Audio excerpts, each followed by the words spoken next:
Ok, grabando entonces. Ok, estamos acá. Bien, bueno, vamos entonces a hablar hoy vamos a seguir hablando de la probabilidad de falla. Y la probabilidad de falla entonces necesitamos unir lo que habíamos hablado en la clase pasada de cómo aplicar el Monte Carlo directo, y lo que vamos a hacer hoy es cómo extender eso para utilizar el importance sampling, ¿sí? Entonces, en el, En la clase pasada nosotros habíamos hablado entonces de la probabilidad de falla, y voy a retomar esto un poco para ver entonces cómo se extiende a la parte del importance sampling. Nosotros habíamos dicho entonces que la probabilidad de falla la íbamos a definir como una integral de una función que se conoce como la función indicadora, esa función y esa función i entonces em, iba a ser, iba a tomar dos valores. Uno, si la caja negra, la salida de la caja negra caía en una zona que yo consideraba de falla, o cero si por el contrario caía en la otra zona donde yo consideraba que era una zona de no falla, ¿no? Obviamente son mutuamente excluyentes, o estoy en una o estoy en la otra, no puedo estar simultáneamente en las dos. Entonces, para poder evaluar eso, yo tenía que definir un límite, que era el límite que me iba a permitir a mí definir si yo estoy en la zona de falla o no.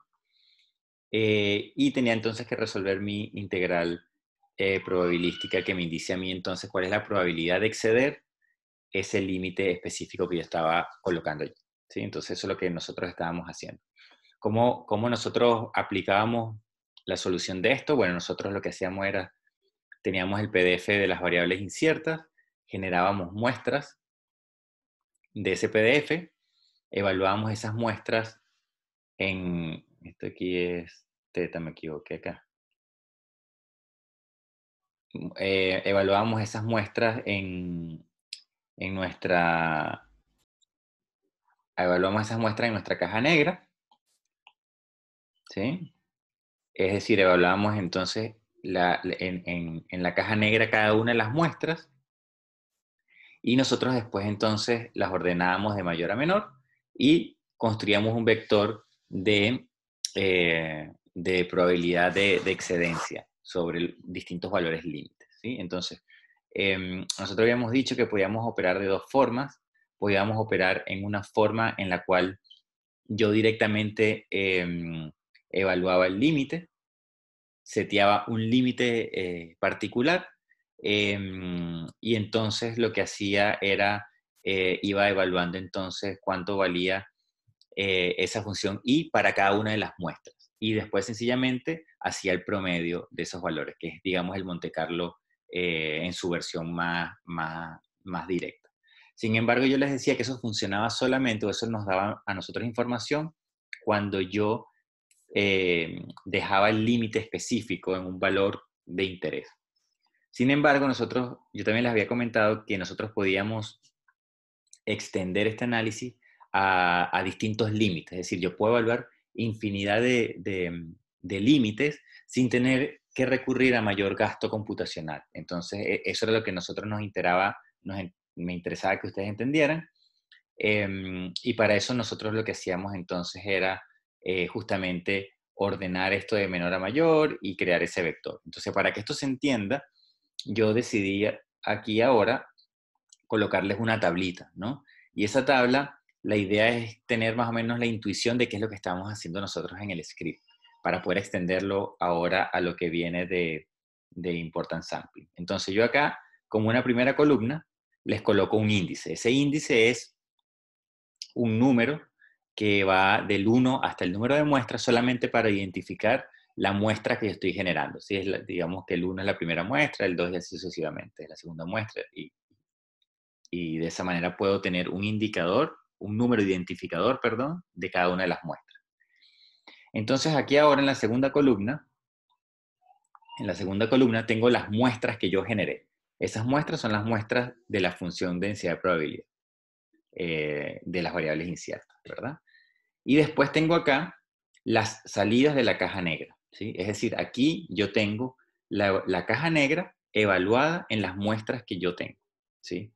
Entonces, fíjense, Si yo, por ejemplo, agarro estas salidas de la caja negra y le saco el valor promedio a esas salidas que están ahí, yo obtengo entonces el valor esperado de la caja negra, ¿sí? Ahí no estoy obteniendo ninguna probabilidad de fallo.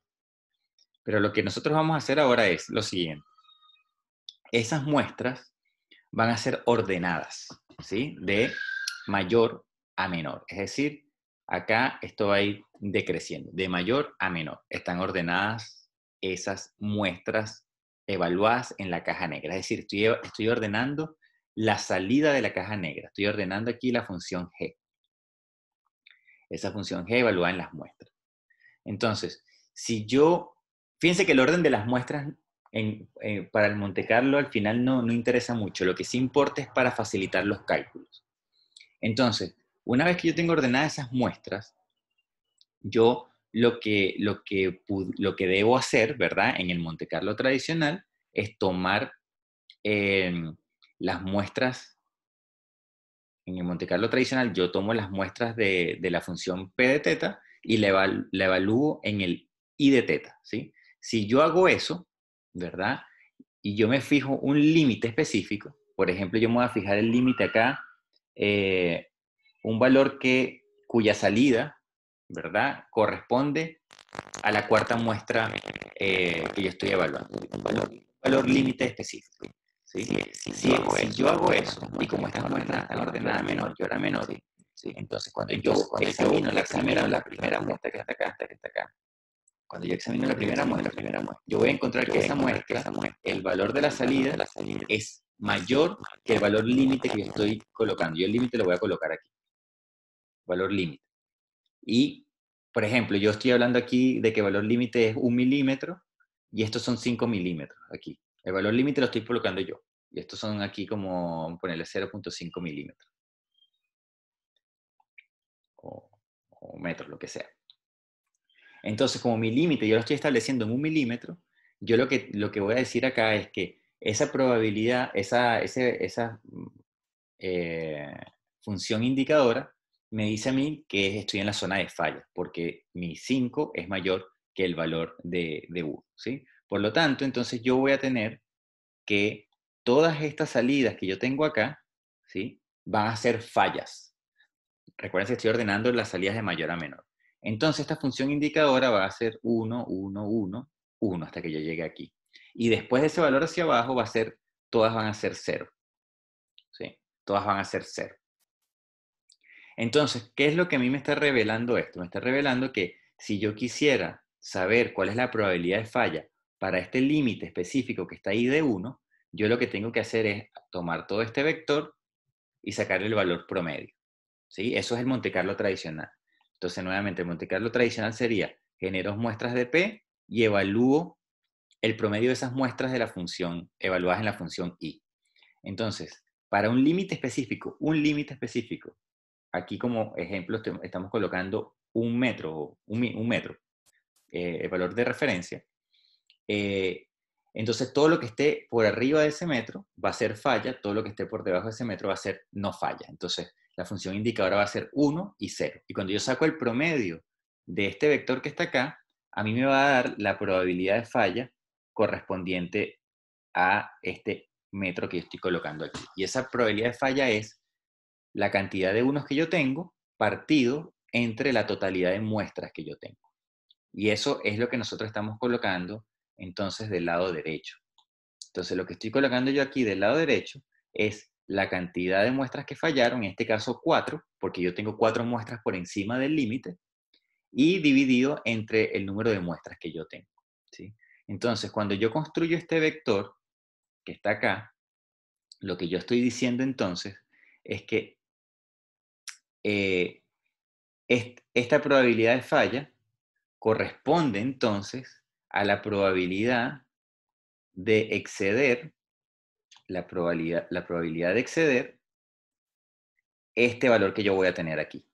Mientras que entonces esta probabilidad de falla va a corresponder a la probabilidad de exceder este valor que está acá. ¿Sí? Entonces, estas probabilidades de falla, lo que yo voy a hacer entonces es graficarlas acá ¿sí? En función de este vector que está allí ordenado, que es justo lo que tenemos acá abajo que yo llamé como límite. Entonces, para hacer el cálculo de manera rápida y manera genérica, ¿sí? Yo lo que voy a hacer entonces es simplemente quedarme con estos dos vectores que están acá. Y esos dos vectores son los dos vectores que yo entonces grafico acá abajo. Esto sería la parte horizontal y esta sería la parte vertical de ese vector, de ese gráfico, perdón. Y entonces nos damos cuenta que la información que estamos obteniendo de ese gráfico es la probabilidad de que la caja negra, ¿sí? Que la salida de la caja negra exceda este valor límite que tenemos allí colocado, ¿sí? Entonces, si tomamos este valor que está aquí y subimos y llegamos acá y vemos, exploramos este punto, ¿verdad? Y identificamos que este punto, por ejemplo, fuese 0,8 y que este punto de aquí fuese, por ejemplo, no sé, 2 milímetros, lo que yo estoy diciendo en ese gráfico es que la probabilidad que mi salida de caja negra, es decir, que la función g, ¿sí? De teta sea mayor que 2 milímetros, ¿sí? Es igual a 0,8. Entonces eso se conoce como una probabilidad de excedencia. Y el 2 milímetros se conoce como el límite, en inglés le dicen el threshold, de, asociado a esa probabilidad de excedencia que sería 0,8. Entonces probabilidad de excedencia sería 0,8. Entonces se lee como la probabilidad de exceder o la probabilidad de excedencia o el 2 milímetros corresponde a una probabilidad de excedencia del 80%. ¿Sí? Son diferentes formas de decir lo mismo, ¿no? Lo importante es que entendamos que esa es la información que nos está dando este gráfico. Entonces yo, ya que yo estoy obligado a hacer el Monte Carlo, es decir, ya que estoy obligado a evaluar de todas las muestras que yo generé, yo estoy obligado a evaluar esta función de identificación que también me obliga a evaluar la caja negra, pues yo puedo aprovechar esa información y sacar la probabilidad de excedencia, no de un límite específico, sino de un montón de límites asociados a mi problema. ¿Sí? Eso es lo que yo les quiero transmitir. Se puede hacer para un límite específico, se puede hacer, como yo les acabo de decir, acá, que es mi recomendación porque uno obtiene mucha más información, eh, uno obtiene mucha más información del mismo análisis. Ok, entonces, ahora vamos con el importance sampling. Una vez que entendemos esto, yo puedo extrapolar ahora mi análisis al importance sampling. El importance sampling aquí tiene un detalle que tenemos que hablar al respecto, sobre todo a la hora de construir ese vector de probabilidad de falla, ¿no? Y ojo, la probabilidad de falla nosotros aquí la estamos asociando a una probabilidad de excedencia, ¿sí? Es decir, que la probabilidad de falla está definida como la probabilidad de exceder un límite específico. Así estamos entendiendo nosotros el concepto de probabilidad de falla. Entonces, ¿qué nos dice a nosotros el importance sampling? Nos dicen, bueno, sigo teniendo mi función indicadora, igual que antes, idénticamente, igual. Sigo teniendo mi función P, que es la que define la incertidumbre en mis parámetros θ, y ahora yo lo que tengo es una función auxiliar Q, ¿verdad? Que yo tengo que fijar.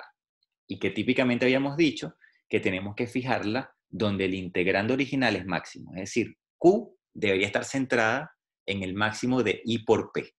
¿Sí? Ya vamos a hablar de eso un segundito después de explicar esta página que estoy presentando ahora. Entonces, ¿en qué consiste el Monte Carlo? Bueno, yo ahora necesito generar muestras desde Q. ¿Sí? Es decir, yo necesito generar muestras de Q, pero ahora esas muestras tienen que estar evaluadas en este cociente que está ahí. ¿Sí? Entonces, tengo que evaluarlas en ese cociente y después tengo que sacar el valor medio de todas esas evaluaciones. ¿Sí? Ese es el concepto de todos los Monte Carlos que hay detrás de esto. Entonces, una vez que yo genero esta muestra, ¿verdad? Evalúo la caja negra. La caja negra, el valor que está acá. Después, adicionalmente, voy a a guardar la muestra evaluada no solamente en la caja negra, pero también yo necesito evaluar la muestra evaluada en este cociente que está ahí. Y ese cociente yo lo voy a llamar R, ¿sí? Que es lo que está definido acá, ¿no? Ese R. Y después yo voy a construir mi vector de probabilidad de falla, ¿no? Mi probabilidad de excedencia. Vamos a ver entonces cómo hacemos esto, ¿sí? Vamos a tratar de ir de la misma mano que fuimos antes. Entonces, acá yo tengo un índice, ¿verdad? Que va identificando del 1 al número de la muestra, ¿sí? Ahora, yo voy a tener acá como segunda columna las muestras de teta, que siguen a la distribución Q. Eso es importante, siguen a la distribución Q, porque yo estoy generando ahora muestras desde Q. Acá voy a tener, igual que antes, la caja negra evaluada allí, es decir, nuestro modelo que nos dice la deflexión de la viga, en el ejemplo que habíamos visto antes. Y ahora yo voy a tener también este coeficiente R, ¿verdad? Que es esa relación que está allí de P entre Q, ¿sí? Ok. Hasta ahí yo creo que debería estar más o menos claro. Ahora, yo también voy a volver a ordenar, ¿sí? Las salidas de mayor a menor, ¿sí? En orden decreciente. Voy a volver a ordenar las salidas, ¿sí? Y hay que notar que al ordenar las salidas, yo tengo que ordenar entonces estas muestras y estos valores índices tienen que quedar enumerados del 1 hasta acá. Es decir, que este índice, desde el 1 acá, al igual que el caso anterior, indica 1, el índice 1 me va a decir a mí la salida más alta y el índice K me da a mí la salida más baja. ¿Sí? Eso tiene que estar ordenado de esa forma. ¿Sí? Es solamente un índice identificador. Entonces vamos a pensar ahora en el Monte Carlo tradicional. Vamos a pensar en que yo me fijo acá un límite aquí. ¿Sí? Vamos a suponer que este valor vuelve a ser, por ejemplo, 1 milímetro y yo voy a setear mi límite igual a 1 milímetro.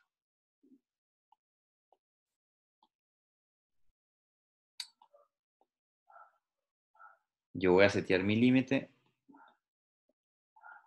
en 1 milímetro, es decir, que el límite va a ser igual a 1 milímetro, ¿sí? Ese es el límite que yo voy a utilizar acá arriba en mi función para definir qué es lo que yo considero falla y qué no, ¿sí? Entonces, estoy seteando el límite en un número específico, 1 milímetro, que corresponde entonces en este caso a esta entrada, que sería la entrada identificada con la posición 4, ¿sí? Es la cuarta posición de mi vector, que corresponde a 1 milímetro. Ahora, el valor R, bueno, va a ser un valor que es simplemente este R, va a ser evaluar nuestro coeficiente P entre Q para los respectivos valores de teta. Entonces yo aquí tendré un R1, un R2, un R3 y un R4, ¿sí? Y ahora, voy a colocar esto acá un poquito más abajo, estoy seteando nuevamente el límite, es 1 milímetro. Entonces yo ahora quiero obtener, pues, cuánto vale todo ese coeficiente, que es el que yo le tengo que sacar el promedio para saber cuál es la probabilidad de falla. Entonces, aquí en el primer caso, ¿verdad? Sería el valor de la función indicadora por este coeficiente, que este coeficiente es el RI, ¿no? Lo que habíamos hablado. Entonces yo me doy cuenta que la función indicadora me dice que yo estoy en una zona que falla. ¿Por qué? Porque yo sé que todo lo que está acá arriba, ¿sí? Falla, y todo lo que está por debajo de este valor no falla. Pues ese es el chiste de ordenar esto. Entonces yo sé que esta función indicadora va a ser 1, porque ese sistema está fallado, por R1, ¿verdad? Aquí en el segundo caso, 1, porque esta es la función indicadora, por R2, esto sería 1 por R3, y esto sería 1 por R4. De aquí para abajo serían 0 por R5, 0 por R6, y son puros ceros de aquí hacia abajo. ¿Sí? Entonces, de aquí hacia abajo son puros ceros, no voy a colocar el R, son puros ceros. Y aquí voy a quitar el 1, por lo tanto esto es R1, R2, R3, R4, y de ahí para abajo son puros ceros. Entonces, si yo quisiera ahora calcular la probabilidad de falla para este valor que está aquí específico, que sería R4, para R4, yo lo que tengo que hacer es sacar el promedio de toda esa columna. Aquí 0, 0, 0, 0 hasta el final. Yo tengo que sacar el promedio de esta columna que está acá. Y el promedio de esa columna, ¿qué es? Bueno, la sumatoria de la columna entre K. Y yo lo que puedo decir entonces, que la sumatoria va a corresponder a la sumatoria de los R dividido en K. ¿Sí? Entonces, esto es lo que yo estoy diciendo acá. ¿Sí? Es la sumatoria de todos los R de ese punto hasta el valor más arriba, dividido entre K. Si yo quisiera ahora otro límite, tengo que hacer lo mismo, ¿no? Entonces, para otro límite, por ejemplo, si ahora el límite yo lo coloco más abajo, lo coloco, por ejemplo, acá, entonces yo digo que voy a tener que hacer esta operación, es decir, tengo que agarrar los R's y sumarlos hasta que yo llegue ahora hasta el R nuevo, ¿no? Que sería el R5, no sé, ponte que sea el R5. Por lo tanto, entonces, la probabilidad de falla para este límite específico va a ser simplemente el promedio de ese vector sumado. Y eso en MATLAB es súper fácil hacerlo porque uno puede aprovechar un comando que se llama CumSum, ¿no? Que es la sumatoria acumulada. Entonces, si yo a MATLAB le doy un vector, ¿verdad? Le doy un vector y le digo, haz el CumSum, él lo que va a hacer es que en la primera entrada va a sumar todos los valores que están antes. En la segunda entrada va a sumar todos los valores que están antes. Por lo tanto, si yo a MATLAB le doy un vector que sea 2, 4, no sé, 6, y le digo, haz el CumSum de esto, entonces él me dice, el primer valor va a ser 2, el segundo valor va a ser 6, porque va a sumar, en la segunda entrada va a sumar esa entrada más la anterior, y en la tercera va a ser 12, porque en la tercera va a sumar todas las entradas anteriores. Entonces, crear este vector de probabilidad de falla, en ese caso, se tiene que hacer entonces con los valores de este R que está allí, ¿verdad? Y como tenemos que partirlo entre K, tenemos que agregar entonces esa división. Entonces aquí lo importante nuevamente es, para limpiar esto un poco, que para la probabilidad de falla con importance sampling, ¿sí? Si nosotros entendemos esto, para la probabilidad de importance sampling, lo único que yo tengo entonces que hacer es tener las muestras, evaluar la caja negra en las muestras, la salida de la caja negra en las muestras, ordenar esas muestras de mayor a menor, o sea, decreciente, ¿verdad? Calcular este cociente R, que es P entre Q, evaluado en la muestra, y construir este vector que está acá, P de F, como la sumatoria acumulada dividido en K de este vector. ¿Sí? Entonces, este vector PF, este vector que está aquí al final, es simplemente hacer el CumSum de ese vector R que está aquí. Y eso nos da entonces a nosotros, ¿verdad? Esta columna que tengo acá sería el límite, y esta última columna que está acá sería entonces la probabilidad de falla. Entonces voy a pasar ahora al MATLAB para ver cómo hacemos esto. Vamos entonces a compartir ahora otra pantalla.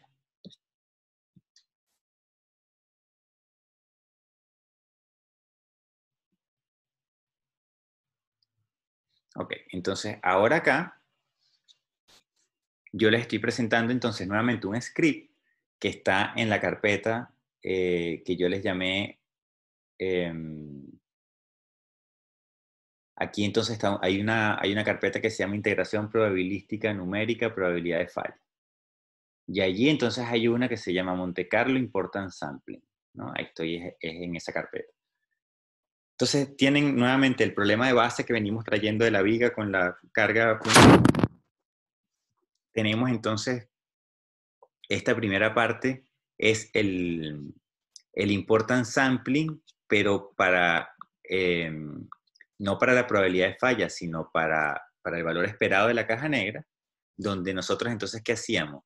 Teníamos aquí el valor medio de nuestros parámetros inciertos, teníamos aquí las desviaciones estándar y el coeficiente de correlación de los parámetros inciertos. Esto es la matriz de covarianza de los parámetros inciertos, la descomposición de Cholesky, porque nosotros estamos trabajando ahora obligatoriamente en estándar gaussiano.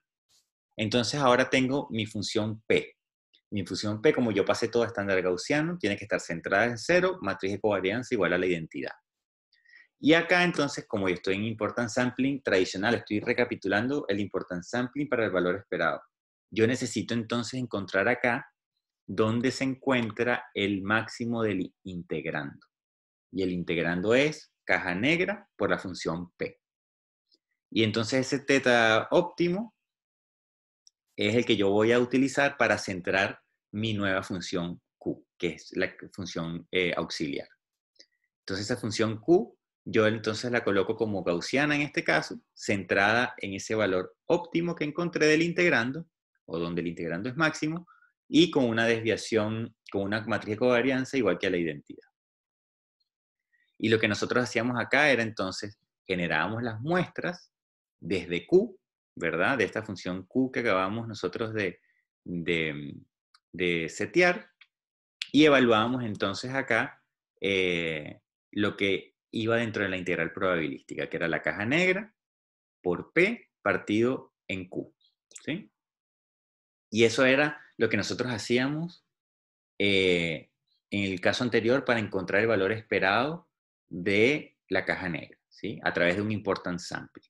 Ahora lo que nosotros vamos a hacer es calcular la probabilidad de falla utilizando un importance sampling. Entonces, ahora ustedes se van a olvidar de lo que yo coloqué acá arriba, y lo que nosotros necesitamos acá abajo es definir una función de densidad de probabilidad Q desde la cual nosotros vamos a generar muestras, ¿sí? Entonces esa función de densidad de probabilidad Q,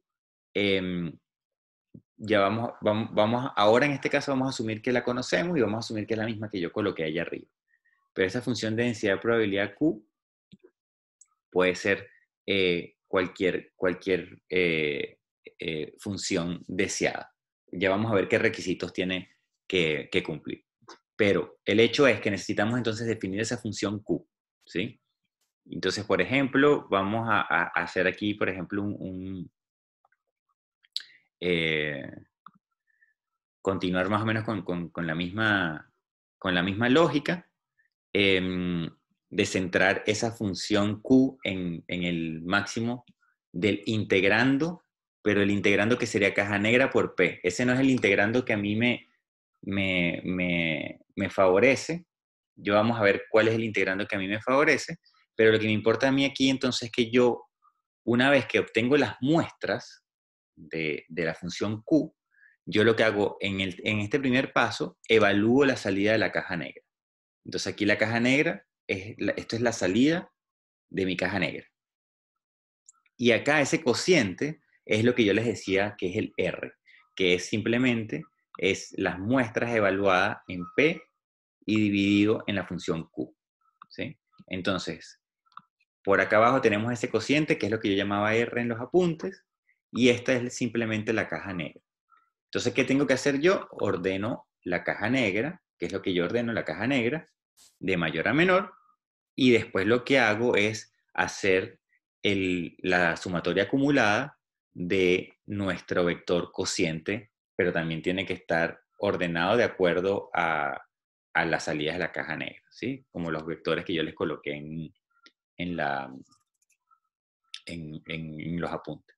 Entonces, básicamente, lo único que nosotros tendríamos que hacer para implementar un importance sampling a una probabilidad de falla es solamente esto que está aquí, ¿sí? De hecho, bueno, esas líneas que están allí, que es, una vez que tengo las muestras de Q, evalúo la caja negra, evalúo el cociente P entre Q, ordeno las salidas de la caja negra y hago la sumatoria acumulada de ese vector cociente. Y esa sumatoria acumulada del vector cociente dividido entre K me da a mí entonces la probabilidad de falla. Y yo aquí tengo entonces esa probabilidad de falla versus el límite que yo estoy obteniendo, ¿no? Y eso me da a mí entonces, o me tiene que dar a mí, la misma gráfica de la probabilidad de falla. Entonces yo tendría aquí abajo el valor límite y acá en la vertical la probabilidad de exceder ese valor límite, ¿sí? Entonces, el problema aquí, cuando yo estoy trabajando con una integral de falla, voy a volver a los apuntes. Cuando yo estoy trabajando acá con esta integral que tengo aquí, ¿sí? En este caso del importance sampling,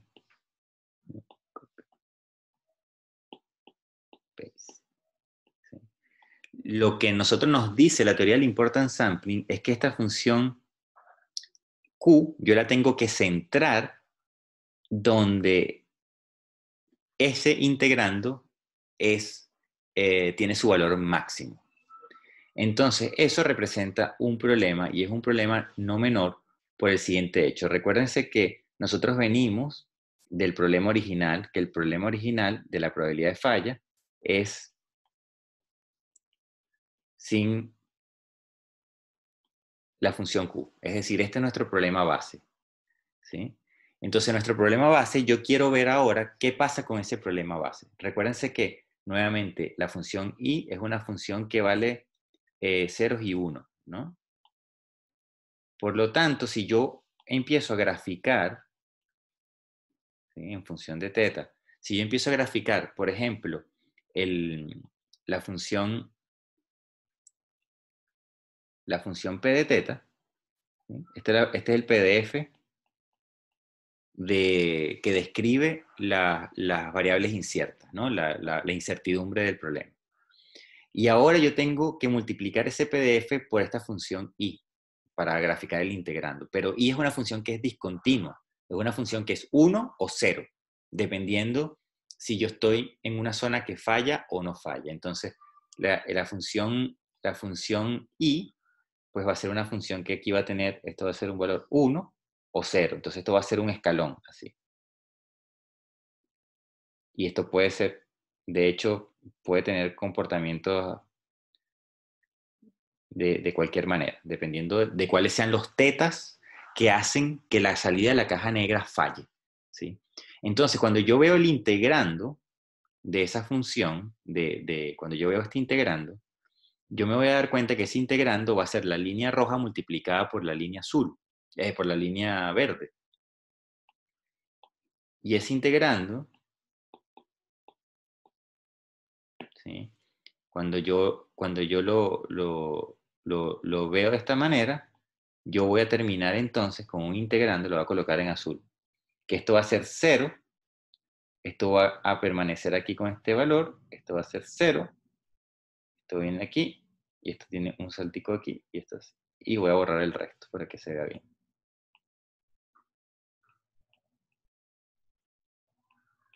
¿Sí? Entonces resulta ahora que mi integrando, ¿verdad? Tiene esta forma que está acá, que es la multiplicación de la curva roja por la verde, ¿sí? Entendiendo que la curva roja es 1 o 0. Entonces, lo que hace es truncar la función, el PDF que describe las variables inciertas, las trunca en las zonas que corresponden a fallas o no fallas de la caja negra. Entonces, encontrar el máximo de este integrando que está acá es muchas veces complicadísimo. Y no se puede hacer de manera, muchas veces, con métodos basados en gradientes. Porque el método basado en gradientes sirve cuando la función que yo quiero encontrarle el máximo es continuo, es decir, tiene los gradientes definidos, pero en cambio esta función que está acá tiene discontinuidades en los gradientes. ¿Sí? Si ustedes se dan cuenta, la pendiente allí cambia abruptamente del punto donde salta de falla a no falla, de un lado tiene una pendiente, del otro lado tiene otra pendiente. Entonces existe una discontinuidad. Por lo tanto, si ustedes le colocan a un algoritmo basado en gradiente para encontrar máximos o mínimos, si ustedes le colocan ese integrando que viene de una probabilidad de falla, es probable que ese algoritmo se vuelva loco y llegue a un valor que no tiene nada que ver con el valor máximo de esto. Entonces, ¿qué se hace en estos casos? Es decir, ¿cómo selecciono yo esta función Q? Porque en el caso, digamos, que yo no, en el que yo estoy tratando de ver la salida de la caja negra, no la probabilidad de falla, sino la salida de la caja negra, el valor esperado de la salida de la caja negra, yo simplemente le decía a MATLAB, mira, MATLAB, encuéntrame dónde este integrando es. Voy a copiarlo aquí para que se entienda qué es lo que estoy diciendo. ¿Sí? En el caso que nosotros habíamos visto antes, nosotros le decíamos MATLAB, encuéntrame el máximo donde el integrando, encuéntrame donde el integrando es máximo. Entonces les decía a ustedes, bueno, el teta que corresponde al máximo del integrando es tal. Y ahí era donde yo centraba esa función Q. Entonces yo encontraba el testa asterisco, que es el máximo del integrando, y yo decía ahora que Q iba a ser una función que era normal y centrada en ese valor testa asterisco. Pero ahora el problema es que cuando yo tengo una integral de falla, y yo tengo acá esa función de indicador, o sea que es 0, 1, como mi integrando es discontinuo, ¿sí? Como mi integrando es discontinuo por la naturaleza de la función i, entonces yo no puedo encontrar el máximo tan fácilmente. Es decir, el teta asterisco es difícil de encontrar. Y la forma de encontrarlo es la siguiente. La forma de encontrarlo muchas veces es generando muestras de esta función p de teta, genero muestras de p de teta, muestras cualquiera, o cualquiera no, muestras que siguen la función p de teta, pero me refiero a una cantidad casi cualquiera de número de muestras, cada muestra, 500 muestras, y evalúo el integrando en esas muestras que yo generé. ¿Sí? Entonces yo lo que estoy ahora es genero unas muestras de cualquier forma, genero muestras de teta y evalúo el integrando. Y entonces integrando, al evaluarlo, a mí me va a dar entonces ciertos puntos por acá, otros puntos por acá que van a ser 0, y yo lo que entonces, lo que uno tiende a hacer es tratar de ver dónde, para qué tetas, esos integrandos son distintos de 0. ¿Sí? Y entonces allí es donde se agregan esas muestras. Entonces, eso es una forma de hacer eso, lo que van a hacer ustedes en la tarea. Es decir, yo genero unas muestras de teta, evalúo el integrando como tal y veo cuáles son los tetas que maximizan ese integrando. ¿Sí? Entonces, yo puedo eliminar todos los valores de teta que hacen que el integrando sea 0 y lo que hago entonces es, me quedo con los tetas, ¿sí? De las zonas de falla, los tetas que hacen que el sistema falle, y a esos tetas le saco el promedio, a estos tetas que están acá. Y ese promedio es donde yo voy a centrar mi función Q para poder colocar aquí mi probabilidad, mi importancia amplia. ¿Sí? Yo sé que esto suena medio enredado, pero esto les va a quedar a ustedes más claro con la tarea 4. ¿Sí? Y de hecho voy a pasar a la tarea 4, voy a buscarla acá, para que más o menos veamos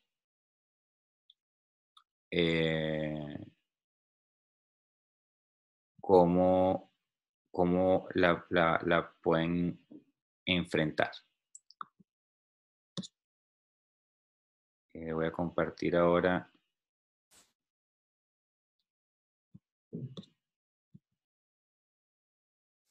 esta tarea 4.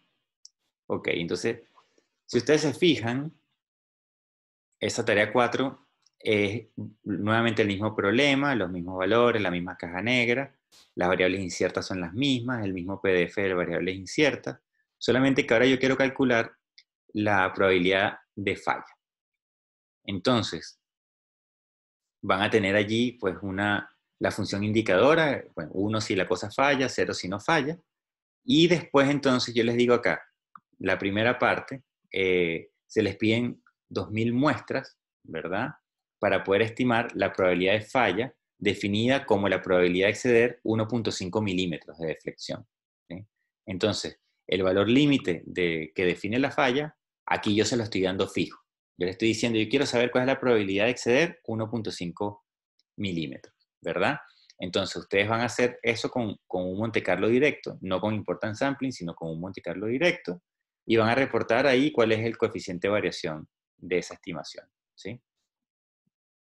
Entonces, de allí, ¿qué tienen que hacer? Generar muestras de la función P y agarrar esas muestras y evaluarlas en esta función I, que está allí. Y le sacan después el valor esperado a esa función I, y ahí tienen entonces cuál sería la probabilidad de falla para 1.5 milímetros. Después les pido lo mismo, pero para otro límite. Es decir, ahora hay otro límite distinto, otra probabilidad de falla, es decir, hay otro límite para calcular la probabilidad de falla, y se pide exactamente lo mismo, con 2000 muestras, se pide cuál es entonces la calidad de la estimación, y se dice ahí, se les pide, bueno, cuántas muestras tú necesitarías para tener un coeficiente o una calidad del Monte Carlo del 4%. ¿Sí? Lo que tienen que es cambiar el número de muestras de 2000, tienen que aumentarlo o disminuirlo para llegar a un coeficiente de variación del 4%. Entonces, después acá abajo, lo que se les está diciendo es que ese segundo caso, pues corresponde a una probabilidad de excedencia muy baja. Es lo que nosotros conocemos como un evento raro, ¿no? Y eso es porque el límite es muy alto. Entonces, como el límite de deflexión es muy alto, la probabilidad de exceder ese límite va a ser muy baja, ¿sí? Es decir, tengo poco chance de que mi sistema exceda ese límite, ya que el límite es muy alto. Entonces, eso ocurre, eso es lo que se le conoce como un evento raro.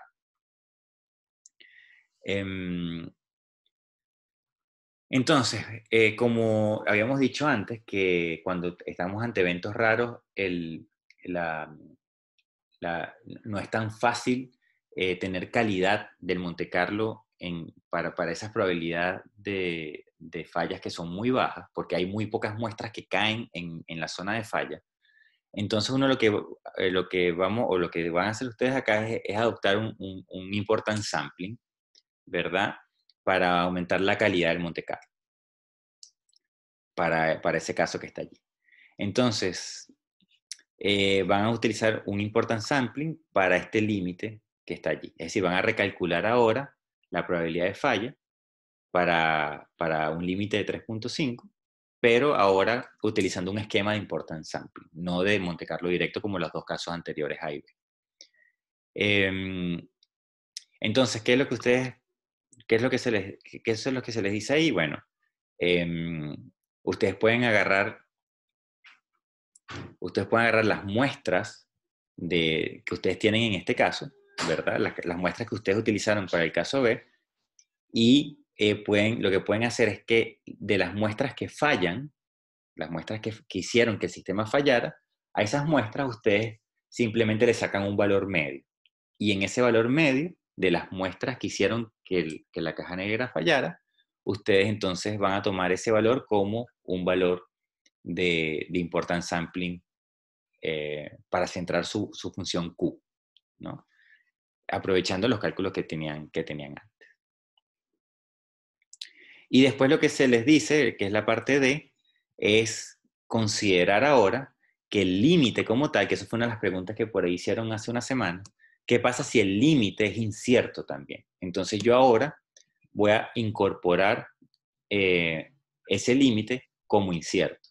Entonces lo que voy a decir es que ese límite viene ahora definido como una variable log normal con esta función de densidad de probabilidad, y lo que vamos a hacer ahora es que vamos a tener que propagar no solamente las incertidumbres del módulo elasticidad, de la carga y de la posición de la carga, sino que también tenemos que adicionalmente propagar la incertidumbre asociada al límite.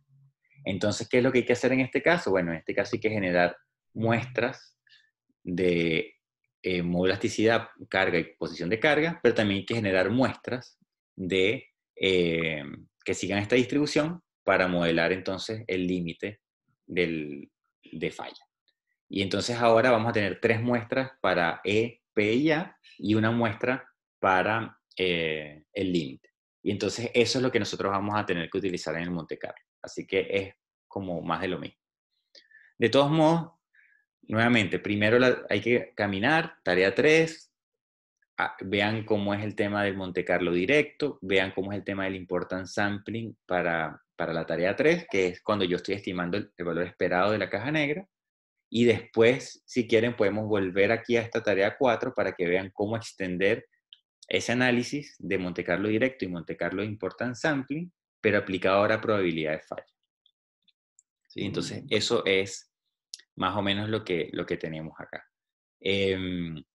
A mí me gustaría que para esta tarea 3 y esta tarea 4, antes de que ustedes entreguen la tarea final, por favor consúltenla con Alejandro y conmigo para chequear que lo que ustedes estén haciendo lo estén haciendo bien, ¿sí? Porque aquí sí es importante tener claro que, o que nosotros estemos seguros de que ustedes están haciendo el procedimiento de manera correcta.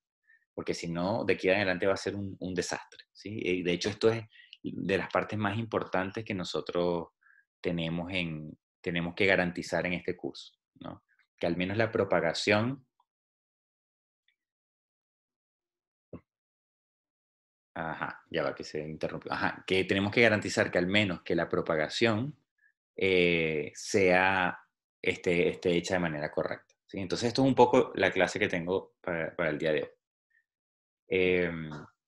Entonces, por favor, ahora nuestra meta para la próxima semana es que ustedes consoliden lo que hemos hecho hasta ahora, que es utilizar Monte Carlo directo e important sampling para estimar el valor esperado de la caja negra, y utilizar Monte Carlo directo e important sampling para estimar la probabilidad de falla, ¿sí? Entonces, eso es un poco los objetivos de la tarea 3 y la tarea 4. Van de la mano, eh, son cosas que son relativamente cortas, pero que a lo mejor les puede tomar un tiempo desarrollarlas, pero lo que hay que hacer en realidad es muy, muy corto, ¿sí? Entonces, no significa que lo van a hacer en 10 minutos, pero es probable que pasen, no sé, un día pensando y 5 minutos cambiando el código, ¿sí? Eso es más o menos la intención que yo tengo. Por eso lo importante es saber qué es lo que están haciendo, volver a los apuntes, que revisen los videos que estamos grabando, para que veamos entonces que se entienda qué es lo que estamos haciendo. Entonces, no sé si hay preguntas de esto. O... Profesor, yo ¿Sí? tengo una duda chiquitita. ¿Sí? Eh, con respecto a cómo mejora el important sampling al cálculo de probabilidad de falla, Uh-huh. no me quedó muy claro por qué se toma el promedio, porque me da la impresión que uno usa el important sampling, por lo menos cuando uno calcula la esperanza, digamos, donde está el máximo, porque hay como más peso en el integrando, ¿cierto? Pero en este caso, digamos, como en su dibujo, había uno que tiene un peso chiquitito y otro que tiene un peso más alto, Acá. ¿cierto? Entonces, como que yo me iría donde hay un peso más alto, digamos, pero tomar el promedio, no sé qué tan bueno sea, a lo mejor no lo entendí bien. No, tienes toda la razón. Yo entiendo cuál es tu punto. Tu punto es, voy a dibujar esto un poco más, no, vamos a cambiar esto, voy a colocar esto más exagerado, ¿no? Acá. Y esa duda es muy, muy, muy relevante. ¿Sí? Si esto fuese así, ¿verdad? Si no estoy integrando ahora, que la voy a dibujar aquí en azul, fuese así, esto sería 0. Aquí tengo una montañita, esto iría hacia arriba, después aquí otra montañita, esto iría hacia abajo. Entonces, ¿cuáles son los tetas que yo me voy a quedar? ¿No? Y los tetas que caen aquí adentro. Estoy graficando teta y esto que estoy graficando es el integrando. Es decir, esto sería la función que está acá. ¿Sí? Entonces, lo que está diciendo, me parece Leonel era el que estaba hablando, lo que está diciendo Leonel es que si yo tengo estos tetas de aquí y estos tetas de acá y los promedio, el promedio me va a caer aquí.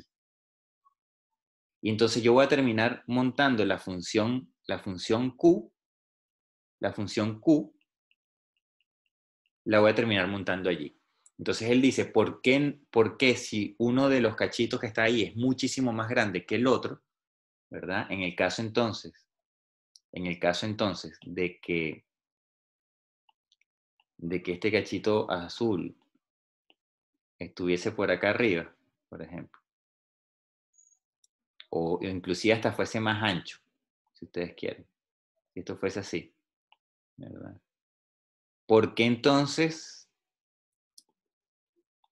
La pregunta es, ¿por qué entonces, sacando el promedio de las tetas que caen acá, acá abajo, porque eso me vuelve a ser representativo? Entonces él dice, la pregunta es, él tendería a pensar de que más bien él quisiera centrar la función Q acá, ¿sí? La función Q acá. El problema con eso, ¿verdad? Es que lo puedo hacer y lo puedo hacer, pero tengo que tener cuidado de probar con esa función Q con distintas dispersiones. Porque yo necesito que esa función Q cubra la parte donde está ese cachito del lado derecho, ¿sí? Entonces, cuando yo saco los promedios, yo tengo como más chance de que con la misma función Q cubrir a los dos cachitos. Entonces, a mí no me interesa estar tanto sobre uno de los cachitos, sino que me interesa que la función Q cubra a los dos cachitos, ¿ves? Entonces, yo también, inclusive yo pudiera hacer, pues, digamos, otra cosa distinta. Yo puedo tener dos funciones Q, una función para un cachito y otra función Q para otro cachito, y eso también se hace.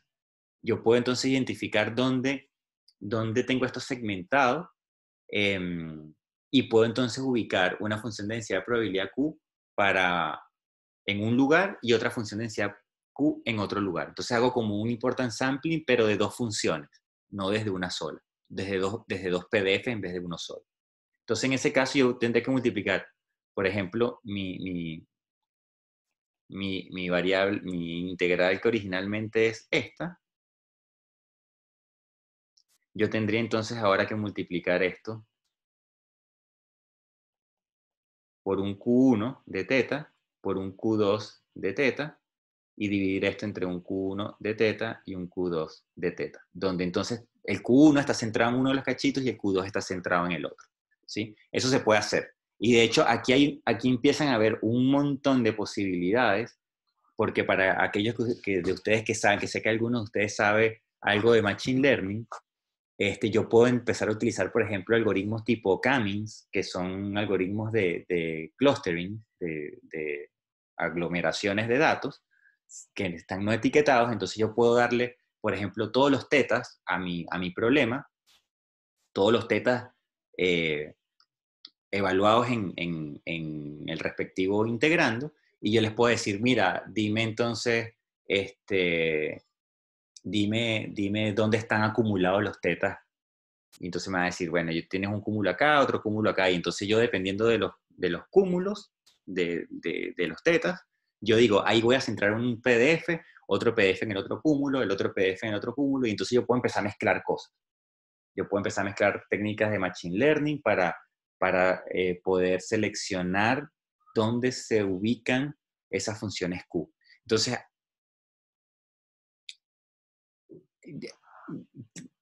tal vez es complicar mucho el asunto en este momento que estamos apenas introduciendo los conceptos, pero son cosas que que los que están en maestría y los que están haciendo el doctorado, pues pueden empezar a explorar, ¿sí? Son cosas que se pueden empezar a aumentar la eficiencia de estos métodos a medida que yo voy trabajando sobre algún problema específico, ¿no? Puedo empezar a mezclar conceptos de distintas áreas desde ya sea de la computación o de la mecánica computacional.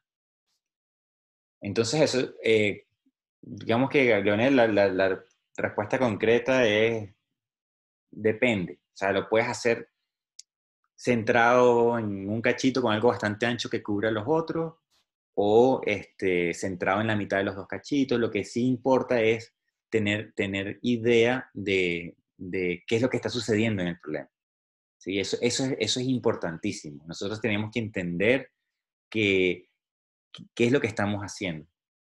Y para eso muchas veces hay que empezar a jugar con los datos, ¿no? Entonces, por ejemplo, yo centro mi función Q en cualquier valor y entonces yo empiezo a aumentar la dispersión, ¿no? De ese Q, a hacer Q cada vez más ancho, a ver qué pasa con el problema.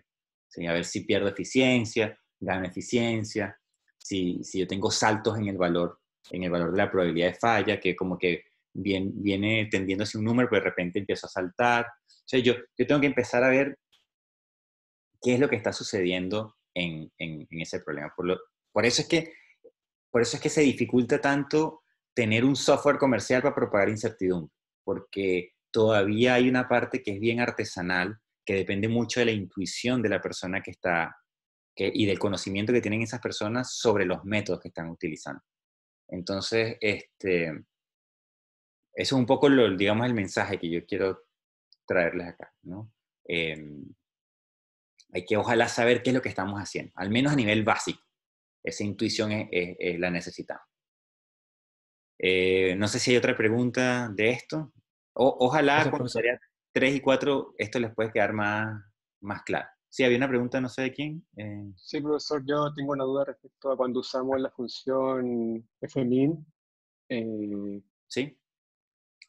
Esa función nos entrega un valor dado un punto que nos damos. Ese valor, esa función, el fmin-unc, ¿no? Sí. Vamos a suponer Estoy aquí. pensando en la tarea 2, Sí, que teníamos tres máximos. correcto. Ujú. Entonces, aquí deberíamos evaluar diferentes puntos o... Sí, es que aquí no lo vas a poder hacer, Claro. porque el fmin, fíjate, te voy a decir por qué no lo puedes hacer. Primero No, no, pero pensaba en la tarea 3 primero. ya, o sea, primero en la tarea, cuando tú tienes varios máximos, ¿sí? Y voy a hacer aquí, esto es X, bueno, teta 1 teta 2 para seguir con lo que habíamos hablado. Teta 1 teta 2 estoy hablando aquí ahora de curvas de nivel, ¿no? Y aquí aparece de repente otro máximo por acá. Entonces tengo unas curvas de nivel que son como así. ¿Sí? El PDF está hacia arriba, ¿no? Saliendo del papel. ¿Sí? Estoy viendo, como ahora tengo dos variables, tengo un PDF que es una superficie. Entonces yo lo que quiero es identificar el máximo, ¿verdad? Pero el fmin1 yo le tengo que dar una semilla, ¿sí? Esa función que tiene MATLAB está basada en gradientes, ¿sí? Como está basada en gradientes, o sea, es lo que resuelve es un problema de optimización basado en gradientes, con técnicas de gradientes. Entonces él lo que dice es, dame una semilla. Entonces yo le doy una semilla. Cualquiera. Y yo como no sé dónde está el máximo, yo tiro ahí cualquier número, ¿no? El que yo más o menos creo que puede ser el máximo. Es mi suposición. Entonces él empieza a ver los gradientes alrededor de él. Y él se va a ir hacia donde el gradiente es máximo. Entonces él dice, mira, el gradiente es mayor por acá, por acá, por acá. Y él va a decir, este es tu máximo. Este que está aquí es tu máximo. ¿Por qué? Porque ese fue el máximo que estaba más cerca del punto de partida. El punto de partida tú se lo das a la función. ¿Ves? Entonces tú por eso tienes que probar con distintos puntos de partida. Porque cuando tú tienes múltiples máximos, cuando tu función tiene múltiples máximos, el algoritmo típicamente encuentra el máximo que está más cerca del punto de partida. Entonces, si yo coloco ahora un punto de partida que está por acá, ¿sí? entonces él va a ver alrededor de ese punto, va a ver el gradiente y él va a decir, listo, yo me vengo para este punto. Y él me va a decir, este es tu máximo. Entonces, eso es lo que sucede con los algoritmos basados en gradientes, que dependen de un punto de partida y ellos se van hacia donde los gradientes vayan aumentando. ¿Sí? Entonces, por eso yo tengo que probar distintos puntos de partida para resolver el problema de optimización múltiples veces con distintos puntos de partida para ver si yo siempre identifico el mismo máximo. Entonces, una vez que yo identifico que efectivamente estoy identificando 2 o 3 máximos, siempre los mismos máximos, pero 2 o 3 distintos, entonces yo digo, ya, yo puedo asegurar entonces que ese es mi máximo, ¿no? Entonces, no sé si esa es la pregunta que tenía Bastián. Era que cuando yo defino el G centrado en el máximo del integrando, yo ese máximo lo saco con la función de MATLAB, pero entonces yo voy a tener que hacer una verificación previa del máximo global para poder centrar G, o no es necesario. No, la verificación tú la haces corriendo, es lo que te digo, corriendo la optimización con distintos puntos de partida y verificando que siempre llegas al mismo resultado. ¿Sí? Y eso es algo que siempre se debería hacer. Porque cuando uno está trabajando con cajas negras, o sea, con funciones, cuando tú estás maximizando o minimizando una función, que tú no sabes exactamente qué es la función, imagínense, en este caso, estás minimizando la deflexión de una viga, que depende del modo de elasticidad, de la posición de la carga, Para mí no es obvio que eso tenga un máximo único. ¿Sí? Para mí no es obvio que haya una sola combinación de fuerza, desplazamiento y modo de elasticidad que hacen que la deflexión sea máxima. ¿Sí? Entonces, o sea, máxima en todos los rangos de modo de elasticidad, de fuerza y de posición que se puede mover el problema. Entonces, yo para poder garantizar eso, tengo que hacer distintas combinaciones de puntos de partida de esos parámetros para ver si llego siempre al mismo máximo. Entonces, cuando yo parto de distintas posiciones y yo resuelvo ese problema de maximización múltiples veces con distintos puntos de partida, cuando yo veo el resultado yo me voy a dar cuenta si estoy llegando siempre al mismo máximo o no. Entonces, eso es un poco lo que uno debería hacer casi siempre cuando uno afronta un problema de optimización. Y de hecho, cuando hay algoritmos o funciones preestablecidas en distintos software comerciales que ya hacen eso de adentro, ¿sí? Que ellos parten de múltiples puntos de partida y ellos te indican si están llegando a máximos que son iguales, o sea, si siempre están llegando al mismo máximo o están llegando a máximos distintos. Es decir, que si hay un solo máximo o hay múltiples máximos. ¿Sí? Eso es un poco el comentario acá. Ahora, ¿por qué esto no lo puedes hacer cuando estás trabajando con probabilidad de falla? ¿No? Y esto es importante a lo mejor tenerlo allí presente. Porque en el caso que yo estoy trabajando con probabilidad de falla, voy a una dimensión ahora. ¿Sí? Tu probabilidad, tu integrando es algo que es 0 y es probable, cuando la probabilidad de falla es muy baja, es decir, van a haber muy poco, una región muy pequeña de teta es la que hace que tu problema falle. Entonces es probable que tu integrando sea algo así. Algo donde es 0 en casi cualquier lugar, menos en un espacio muy pequeñito que es donde falla. Entonces, cuando yo no sé dónde está la solución y yo le tiro a esto un algoritmo basado en gradientes, si mi primer valor está aquí, él va a ver alrededor y va a decir gradiente 0, porque todos mis valores alrededor son 0. Tengo gradiente 0, estoy en un máximo o estoy en un mínimo. Listo, llegué, este es mi máximo. Entonces, cuando tú le das un problema de este tipo a un algoritmo de optimización basado en gradientes, tú le das la semilla y él te va a decir la semilla es un máximo o la semilla es un mínimo. ¿Sí? A menos que tu semilla caiga acá adentro. Pero el chance de que la semilla caiga ahí adentro es muy pequeño.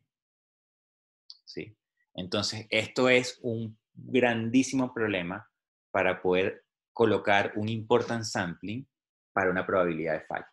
¿Sí? Eso siempre es así, cuando la probabilidad de falla es pequeña.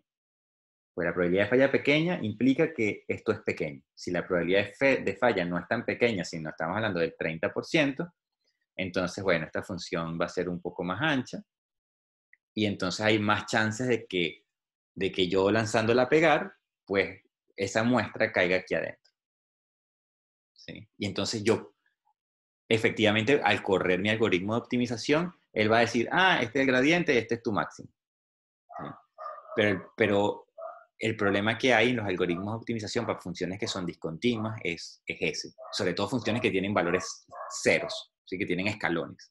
Porque apenas mi valor inicial cae en el escalón, él va a decir, llegué al máximo. Y no necesariamente es así. Eso, pero a ver, más o menos Sí, aclarado. gracias, profe. Ya, perfecto. Entonces, bueno, cualquier cosa me mandan entonces un correo, trato de responder a la brevedad y vayan porfa trabajando las tareas para que se vayan familiarizando un poco con lo que estamos haciendo, sobre todo lo que dijimos nosotros en esta semana, ¿no? Profe, ¿Sí? tengo una duda del formato de las tareas 3 y 4. ¿Esas luego se entregan juntas las dos? Sí, las pueden entregar. No, en verdad no tengo todavía fecha, o sea, como que fecha de entrega no las quiero poner, pero ojalá las puedan hacer lo más rápido que puedan. No, Ir la fecha, trabajando con ellas. sí, ojalá las fechas, no sé, no pasen de 2 semanas, por ejemplo, la entrega de las dos. Ok, Pero bueno, si están complicados me avisan, hay flexibilidad en eso, ¿no? Pero traten de entregarla en un lapso de más o menos de 2 semanas, para que no quede tan distanciado la práctica de con los la materia. conceptos con lo que viene ahora. ¿Sí? Gracias.